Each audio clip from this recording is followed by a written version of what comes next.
고린도 교회에 문제가 생겼습니다. 거짓 교사들이 들어왔는데 진리를 왜곡시키고 나쁜 짓을 하고 하는 문제가 아니라 복음이 증언하는 가장 핵심적인 것, 섬기는 나라, 진리와 생명과 영광의 나라를 권력의 나라로 바꿔버렸습니다. 여기 나오는 바와 같이 너희들은 참 어리석구나. 어찌하여 와서 너희를 종으로 삼고 너희를 밑에 신하로 삼고 큰 소리 치는 것은 잘 용납하고 내가 값없이 너희를 섬긴 것은 없이 여기는구나. 그러니까 내가 억울하다 그런 설명이 아닙니다. 내가 겸손히 했더니 너희가 나를 못 알아보는구나. 간단한 얘기가 아니라 너희가 복음의 핵심적인 내용, 하나님이 우리를 사랑하시고 우리를 사랑하사 당신이 우리를 섬기사 이 땅에 찾아오시고 우리를 위하여 당신이 죽으시고 당신이 용서를 빌고 당신이 모든 것에 우리의 모든 짐을 지신 그 핵심에서 벗어난 것을 너희가 쫓아가는구나. 권력입니다. 권력. 세상의 진리죠. 교회에도 들어옵니다. 이것이 하나도 없어야 된다 이렇게 간단히 얘기하는 것 아니고 잘 분간해봐라. 나는 그러지 않았다. 너희들이 그런 거짓 교사들이 너희들한테 와서 큰 소리 치니까 꼼짝도 못하고 그들이 위세등등하니까 마치 그들이 맞는 것 같고 내가 잘못한 것 같이 생각하는데 따져볼래? 어느 학교 나왔대? 내가 더 좋은 데 나왔다? IQ가 몇이래? 나는 4자리다. 걔네들도 4자리라고 잘 봐라. 소수점이 찍혀있다. 그렇게 얘기하는 겁니다. 참 재미있죠. 그러면서 뭐라 그래요? 자랑하려면 나 얼마든지 자랑할 수 있는데 나의 자랑은 뭐냐? 나 고생한 거다. 그냥 생각을 해봐라. 누가 이익을 얻지 않고 일하는 사람이 있겠느냐? 보상받지 않고 일하는 사람이 있겠느냐? 내가 무엇을 얻으려고 이 고생을 했겠냐? 예수 그리스도로 말미암는 하나님의 부르심과 하나님의 베푸시는 은혜의 일꾼이 아니라면 어떻게 이 일을 내가 다 했겠는가 생각해봐라. 내가 너희들한테 뭘 뺏어갔냐? 내가 너희 이름으로 무슨 인감도장을 달랬냐? 무슨 저금 통장을 달랬냐? 내가 너희한테 큰 소리를 치더냐? 그래서 마지막에 뭐라 그러냐면 내가 자랑할 것이 있다면 다메섹에 갔다가 그 성의 그 성주가 자기를 잡으려고 해서 광주리 타고 도망갔다. 이걸 자랑하겠다 그래요. 이게 무슨 얘기냐 하면 로마 시대에는 그 이후 중세에도 연결되지만 로마 시대에는 가장 큰 무공을 세운 자에게 주는 상이 코로나 무랄리스라는 것이었습니다. 코로나 무랄리스, 라틴어죠. 이제 영광의 관입니다. 영광의 관. 장례를 치를 때 이렇게 그 관을 씌워서 장례를 치러주는 영광의 관인데, 여러분 그 중세 영화 기사들 나오는 영화를 보시면 왕들이 쓰고 있는 그 관이 그런 거 한 번씩 느끼셨을 것입니다. 이 가운데야 뭐 이제 무슨 보석을 박아서 관의 그 영광을 표현하지만 이 테두리는 그게 성곽 모양인 것입니다. 성곽 모양. 성곽은 이렇게 쭉 빙 둘러 있는 성에 중간중간 이렇게 탑이 있죠. 자, 잠깐 생각해 보시면 이상하게 생겼다 생각이 나실 겁니다. 뭘 의미하느냐 하면 성을 공격할 때 맨 처음 그리고 맨 먼저 성곽에 올라간 자에 대한 무공 훈장인 것입니다. 굉장히 어렵죠. 사다리 타고 올라가서 뭐 많은 희생을 치르고 나서야 올라가는데 죽은 자 중에도 누가 맨 처음 올라갔다라는 증언이 나오면 죽어도 이 상을 주고 살아서 올라가 있는 사람은 물론 받습니다. 그러니까 바울이 얘기하고자 하는 얘기는 뭐냐 하면 성에 올라간 게 아니고 지금 도망쳐 내려오고 있는 거 아닙니까? 나보고 자랑하려면 아레다 왕이 나를 잡으려고 할 때 나는 광주리 타고 내려왔다. 그러니까 너희가 거짓 교사들을 우대하고 그 앞에 쩔쩔매는 이유는 세상의 권력 구조와 권력적 가치관 속에 사로잡힌 건데 모르겠느냐? 우리는 누가 공을 많이 세웠느냐, 누가 용감하냐, 누가 큰 자랑을 갖고 있느냐가 아니라 이 나라에서는 예수 그리스도의 복음 안에서는 섬기고 낮은 것이 더 많은 일을 한다고 우리는 알고 있다. 그래서 우리는 그런 빛나는 훈장을 받으려 하지 않고 숨기워지고 억울하고 알아보지 못하는 자리에서 우리는 이 일을 행하고 있고 이걸 영광으로 한다라고 딱 뒤집는 겁니다. 그러니까 이 고린도 후서 11장에 나오는 사도 바울의 자기 고생 얘기가 빌립보서 3장에서는 이렇게 소개되고 있습니다. 한번 가보시겠어요? 왜 그렇게 얘기하는지?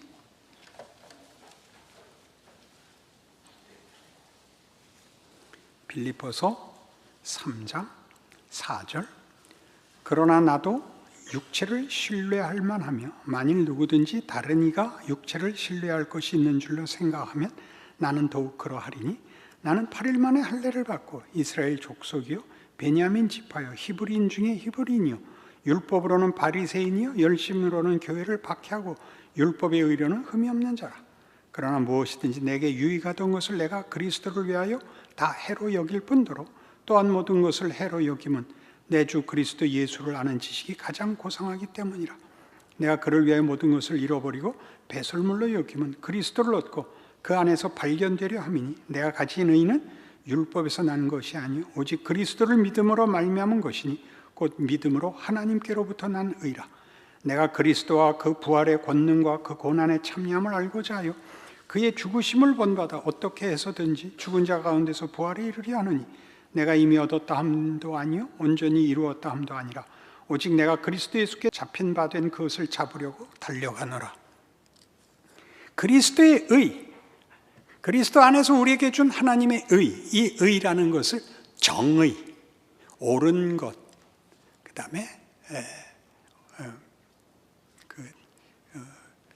바른 것, 이런 도덕과 윤리적 개념으로 그리스도의 의라 그러는 것이 아닙니다. 그리스도의 의는 하나님의 통치, 하나님의 목적, 하나님의 주시는 바 그의 성품으로서 유지되고 목적되고 채워지는 나라로 다른 나라에 들어간 것입니다. 그 의는 다른 말로 해서 자비고 긍휼이고 사랑이고 기쁨이고 그런 것들입니다. 이게 자꾸 도덕화되는 바람에 맞고 틀리는 것이 되자 가장 크게 무서워지죠. 신앙이 무서워진다고요. 스스로에게도 무섭고 서로 간에 무섭고 회개가 너무 많고 그냥 자식의 권리가 뭐죠? 엉기는 거, 우기는 거죠. 그게 왜 통하죠? 자식이니까. 부모한테 끝까지 나 밥 안 먹어, 나 집 나갈 거야. 누가 떨어요? 엄마가 떨지 애가 떨어요? 밥 안 먹고 나중에 몰래 나와서 라면 끓여 먹고 그래도 되는 데가 가정, 혈육. 그렇게 이 나라는 다른 거예요. 다른 나라인데 왜 고린도 교회가 시험을 받았다고요? 권력, 권세, 폭력이 되고 말았죠. 윤리적으로 잘못된 게 아니라 세상에선 그게 다니까. 교회의 그 예수 안에서 허락된 하나님 나라와 세상에서 죽음으로 최고의 권세를 잡은 세상 나라와 대비되고 거기서 구원받아 이 나라에 왔다고 가르쳤는데 다시 거기 붙잡혀 들어갔죠. 우리나라 목사님들이 서구도 그렇겠습니다만 제일 좋아하는 목사님 중에 대표적인 분이 로이드 존스 목사님입니다. 로이드 존스 목사님은 이제 작고하셨고 1920년대쯤 아주 큰 부흥을 이끌어서 1960년대쯤까지 활발하게 그 설교 사역을 하신 분으로 유명합니다. 그분을 모두가 다 강해 설교자라고 합니다. 성경 본문을 이렇게 쭉 꿰서 설교를 하신 유명한 설교자이고 그분의 설교를 연구하는 사람들도 많고 많은 논문도 나왔습니다. 그러나 그는 사실은 부흥사입니다. 부흥이 끝난 아일랜드에서 그 부흥을 다시, 꺼진 불을 다시 일으킨 그 최초에 가서 한 교회에서 부흥을 다시 살린 분으로, 그래서 런던에 부름을 받고 와서 웨스트민스터 채플에서 유명한 설교가가 되었습니다. 세상이 아는 영어권에서는 가장 유명한 설교가죠. 제가 그를 부흥사라고 부르면 다들 의아롭게 생각합니다. 부흥사들은 보통 하나님이 일하신다는 직접적인 분명한 표가 나타나는 사람들이 보통 부흥사를 합니다. 방언이 있다든가 또는 더 크게는 병 고치는 은사가 있는 게 가장 크게 작용을 합니다. 그래서 그런 은사가 있는 교회는 교인 수가 이루 말할 수 없이 많은데, 왜냐하면 성도들이 본교회 출석하고 그 다음에 여기 와서 병 나으려고 손은 씁니다. 또 방언 받으려 하고, 그래서 교인 수가 원래 교인 아닌 교인 수로 많습니다. 근데 왜 로이드 존스 목사님이 부흥사냐? 그는 무슨 은사를 가졌냐? 그는 권위를 가졌습니다. 같은 말인데 그분이 하면 벼락이 되고 소나기가 되고 태풍이 되고 그렇습니다. 우리나라 목사님들이 가장 좋아하죠. 우리 한국은 명분 사회였고, 그래서 권위가 가장 강하게 힘을 쓰는 데였습니다. 우리 모든 한국의 남자들이 바라는 게 뭐냐면 이 한마디를 해보고 싶은 겁니다. 이놈. 그럼 그 자리에서 즉사하는 거.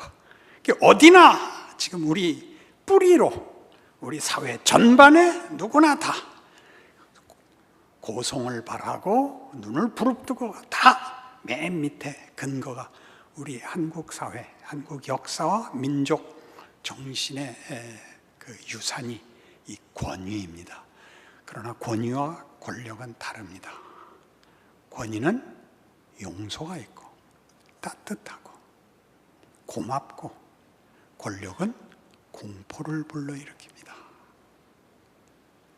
그러니 지금 바울이 하는 얘기를 들어보십시오.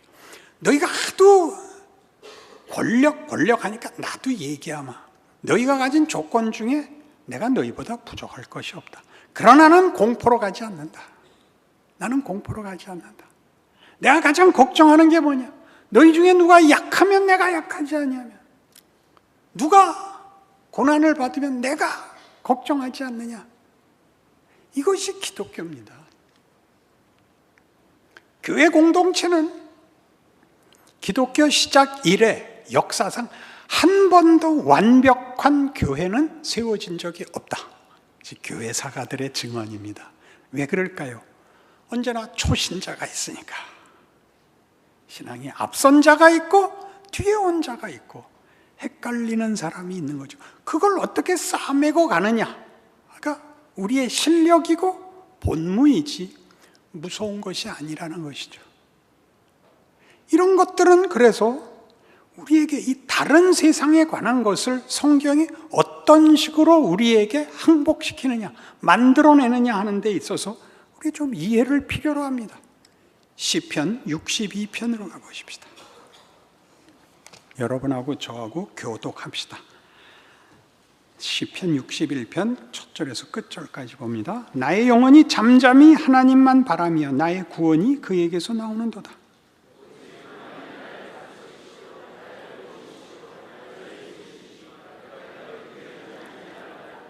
넘어지는 담과 흔들리는 울타리같이 사람을 죽이려고 너희가 일제히 공격하기를 언제까지 하려느냐?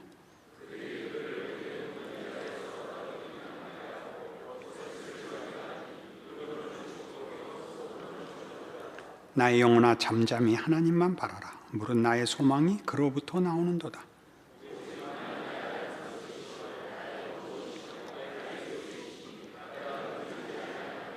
나의 구원과 영광이 하나님께 있으며 내 힘의 반석과 피난처도 하나님께 있도다.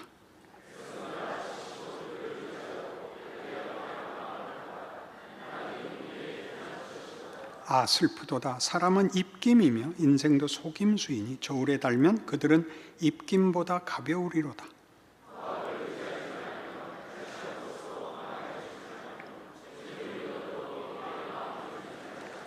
하나님이 한두 번 하신 말씀을 내가 들었나니 권능은 하나님께 속하였다 하셨도다.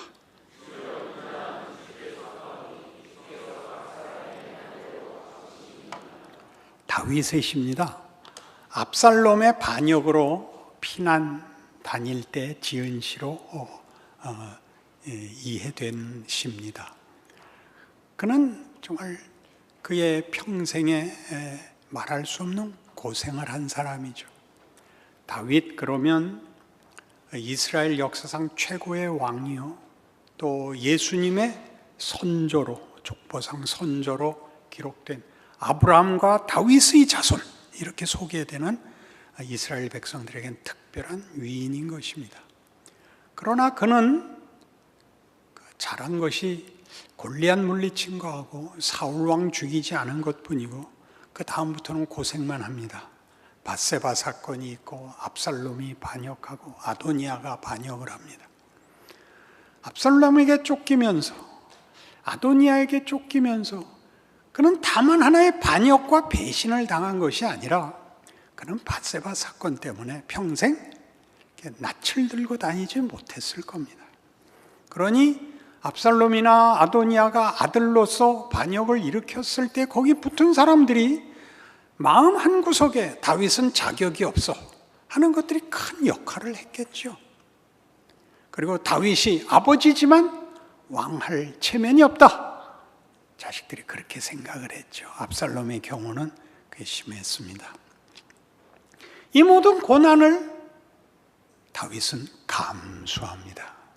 그의 장점은 절망하여 자폭하지 않은 것입니다. 이 모든 고난을 통하여 그는 하나님께 자신의 운명을 맡기고 하나님께 자신의 처지를 그대로, 민낯 그대로 고백하여 내어놓습니다. 그게 뭐죠? 고통과 절망이 없이는 믿음은 생기지 않습니다. 여러분의 인생에 믿음이라는 것은 쉽게 감사와 연결이 되는데, 감사란 내가 나 홀로 자족할 수 있는 사람은 감사할 필요가 없습니다. 부모에게 감사하는 자는 훌륭한 사람입니까? 아닙니까? 부모에게 감사하는 자는 부모에게 빚진 자입니까? 부모에게 감사하는 자는 인생이 혼자 다 책임을 질 수 없고 홀로 자족할 수 없다는 걸 아는 자만이 부모에게 감사하죠. 부모가 뭘 많이 남겨줘서 감사하는 게 아닙니다. 그러니까 감사하지 않는 자들은 자기의 현재 형편에서 더 이상 필요를, 더 이상 깊이를 느끼지 않는 자인 것입니다. 그러니까 다윗은 자기의 모든 고난이 자신에게 일을 했다고 고백하는 것이죠. 나는 살아있는 것 자체가 수치였다. 하루를 사는 것이 평생을 사는 것 같았다. 인간은 무슨 가치가 있고 인생은 무슨 보람이 있는 것인가 생각하지 않을 수 없었다. 그리하여 하나님 맞습니다. 인생은 자기 소원과 자기 뜻을 이루는 것이 아니라 하나님에게 은혜를 구해야 하는 것입니다. 여기서 은혜를 구하는 것은 다만 문제의 해결, 형통, 마음 편한 것 아니고 가치와 운명과 존재에 있어서 하나님께 간구하고 하나님의 일하심에 대하여 감사해야 하는 것입니다. 하나님이 이렇게 도전하시고 흔들어 나를 깨우시는 것이 감사합니다. 이렇게 고백하는 거죠. 바울이 오늘 우리를 흔듭니다. 나보고 자랑하라면 나는 코로나 모랄리스가 성을 올라간 게 아니라 성에서 도망간 자이고 광주리 타고 도망간 나는 뺑소니다. 나는 정말 보잘것없는 자다. 나보고 자랑하려면 나는 그거 자랑하겠다. 그게 왜 자랑이 되죠? 내가 잘나고 못난 것이 나를 결정하는 것이 아니라 하나님이 예수 안에서 준 하나님의 부르심이 나를 영광되게 하기 때문에 세상 가치 속에서 나는 이거는 낫고 이거는 못하다 이렇게 결정하지 않겠다. 너희가 들어온 세상이 어떤 데인지 너희가 알기를 원한다. 내가 너희 스승 아니냐? 내가 너희 아비 아니냐? 내게서 무엇을 보았느냐? 내가 너희를 위하여 섬기고 너희를 위하여 죄 지은 것 같이 양보한 것이 그게 잘못된 거냐? 어디서 그런 가치를 받냐? 이 세상에 그런 게 있냐? 이 세상에 양보가 있냐? 이 세상에 웃음이 있냐? 너희가 내 안에서 본 거 아니냐? 나는 어디서 봤냐? 예수 안에서 봤다. 너희 그렇게 부름받았다. 속지 마라. 너희 자신과 너희의 인생을 속지 마라. 기도하십시다. 하나님 아버지, 세상이 우리를 매일 속입니다. 예수 믿는 게 뭔지 모르는 자들이 우리를 겁을 주어 우리가 붙들었던 십자가를 놓게 합니다. 자신 있고 싶고 큰 소리 치고 싶어서 은혜와 자랑과 영광을 놓게 됩니다. 하나님, 붙들어 주시옵소서. 우리야말로 유일하게 질 수 있고 용서할 수 있고 웃을 수 있고 기도할 수 있는 하나님의 자녀입니다. 그 인생 살아내게 하여 주시옵소서. 예수님 이름으로 기도합니다. 아멘.